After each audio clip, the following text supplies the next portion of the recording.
कल्याण पश्चिम मधल्या शहाड ब्रिज खाली राहणारे हे लोक बघा. कल्याण डोंबिवली महानगरपालिकेच्या अधिकाऱ्यांच्या आशीर्वादाने दरवर्षी 4-5 महिन्यांसाठी डमरूच्या व्यवसायाच्या नावाखाली इकडे हे लोक राहायला येतात. जणू या जागेचा सातबारा ह्यांच्याच नावावरती असल्यासारखं इथे राहतात.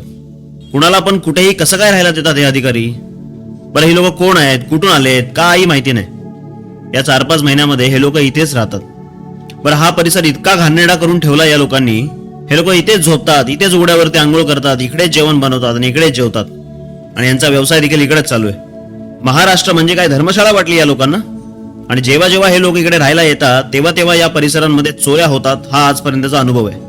महानगरपालिकेचे हे निर्लज्ज अधिकारी चिरीमिरीसाठी एक दिवस अख्खा कल्याण डोंबिवली विकायला पण मागे पुढे बघणार नाहीत. उद्या या रस्त्यावरून जाताना येताना रात्री बेरात्री या लोकांनी जर कुणाला काही कमी जास्त केलं, एखाद्या महिलेसोबत काही वाईट साईड केलं आणि पळून गेले, कुठे जाणार यांना शोधायला? बरं, या अधिकाऱ्यांना जर या लोकांचा एवढाच पुळका असेल तर ह्यांनी स्वतःचं घर द्यावं त्यांना राहायला. स्वतःचं घर देतील राहायला? नाही ना. बघा, महाराष्ट्र हे देखील आपलं राज्य आहे.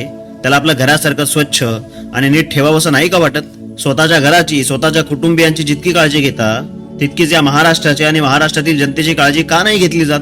हा व्हिडिओ जास्तीत जास्त शेअर करा.